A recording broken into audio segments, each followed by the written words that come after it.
Seumpama biji sesawi. Shalom saudara Tuhan, kembali kita pagi ini dan kita dalam renungan pagi kita akan membahas kembali tentang sebuah kesempatan. Dan kali kita akan melihat satu bagian yang lain supaya kita lebih mengerti apa itu arti sebuah kesempatan. Kita akan buka dulu di dalam Lukas 13 ayat yang ke-6, kita akan baca ulang. Dikatakan, lalu Yesus mengatakan perumpamaan ini. Seorang mempunyai pohon ara yang tumbuh di kebun anggurnya, dan ia datang untuk mencari buah pada pohon itu, tetapi ia tidak menemukannya. Saudaraku yang kasih Tuhan, kemarin kita telah melihat apa itu arti dari sebuah kesempatan. Dan ini kita akan melihat lagi arti dari sebuah kesempatan supaya kita bisa menghargai apa itu kesempatan. Kesempatan adalah dimiliki untuk bisa dinikmati. Kita melihat bahwa sebenarnya pohon ara yang tumbuh di kebun anggur itu selayaknya bisa disingkirkan atau bisa dibuang atau dipotong, dicabut, dan lain sebagainya ketika mereka sedang kecil untuk bertumbuh. Tapi diizinkan oleh Tuhan itu tinggal di kebun anggurnya untuk bertumbuh. Ternyata bukan sekedar untuk bertumbuh, dibiarkan bertumbuh tanpa ada apa-apa. Tapi dikatakan kisah ini, tuannya datang dan dia ingin menikmati. Artinya bahwa kesempatan adalah kita ini punya kesempatan untuk dimiliki oleh Tuhan itu dan dinikmati hasilnya. Itu yang harus kita mengerti dalam hidup ini. Hidup kita ini sesuatu yang diizinkan Tuhan, dan Tuhan memiliki hidup kita, dan Tuhan ingin menikmati hasil dari apa yang kita karyakan di dalam hidup ini. Dikatakan, saudaraku yang kasih Tuhan, di dalam Yohanes 15 ayat yang ke-16, bukan kamu yang memilih aku, tetapi akulah yang memilih kamu. Jelas dikatakan bahwa hidup kita ini karena dipilih oleh Tuhan. Tuhan bisa memotong akan hidup ini, Tuhan itu bisa mencabut ketika pohon ara itu sedang bertumbuh, tapi diizinkan. Itu artinya bahwa Tuhan itu yang memilih untuk pohon ara itu bertumbuh. Inilah kesempatan.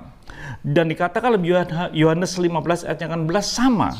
Bukan kamu yang memilih aku, tapi akulah yang memilih kamu. Jadi hidup saudara dan saya ini dipilih oleh Tuhan. Yang sebetulnya tidak layak, tapi Tuhan telah memilih hidup kita. Dan inilah yang disebut dengan sebuah kesempatan. Tetapi kita harus sadar, kita dipilih bukan sekedar dipilih begitu saja dan dibiarkan begitu saja. Tapi Tuhan juga ingin menikmati, ingin melihat sebuah hasil dalam hidup kita. Sehingga Tuhan katakan, aku memilih dan menentukan.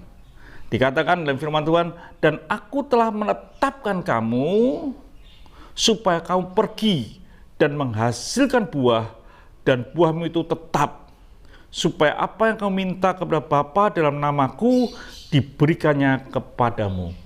Jadi Tuhan menentukan dalam hidup kita bukan sekedar bertumbuh begitu saja semaunya, tapi Tuhan sedang menuntut supaya hidup kita menghasilkan buah yang tetap. Dan inilah yang harus kita pahami, bahwa inilah yang disebut dengan sebuah kesempatan. Jadi hidup kita bukan semau kita bertindak dan semau gue, tidak.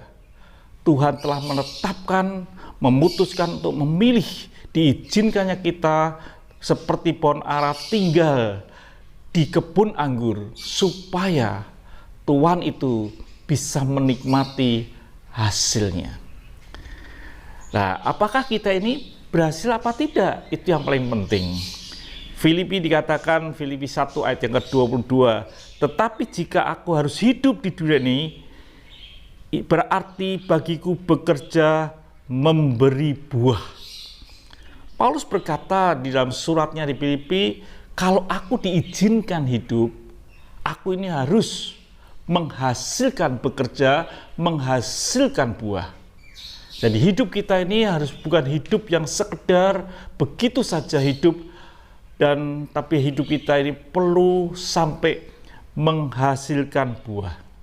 Ini yang harus terjadi di dalam kehidupan saudara dan saya, karena itu sebuah kesempatan. Jadi saya berpikir dalam hidup saudara bahwa kita mesti bisa menghargai kesempatan itu, karena kita ini dimiliki oleh Tuhan, tetapi kita itu diizinkan oleh Tuhan berkarya, bertumbuh, supaya Tuhan bisa menikmati hidup kita dengan buah yang nyata dalam karya kita. Itu yang saya sampaikan pada hari ini, bahwa kesempatan adalah dimiliki Tuhan untuk menghasilkan buah dalam hidup ini. Paling sederhana, buah apa yang dihasilkan? Di Matius 3 ayat yang ke-8, jadi hasilkanlah buah sesuai dengan pertobatanmu. Hasilkan buah sesuai dengan pertobatanmu. Itu harus terjadi dalam hidup kita. Tuhan memberkati. Mari kita berdoa. Kami bersyukur untuk pagi ini Tuhan. Terima kasih Tuhan Yesus, Engkau telah memilih kami. Engkau mengizinkan kami berkarya untuk menghasilkan buah. Dan biarlah buah kami, Engkau bisa menikmatinya. Terima kasih Bapa, dalam nama Tuhan Yesus Kristus kami bisa berdoa dan mengucap syukur. Haleluya. Amin. Tuhan memberkati, sampai jumpa esok pagi. Haleluya.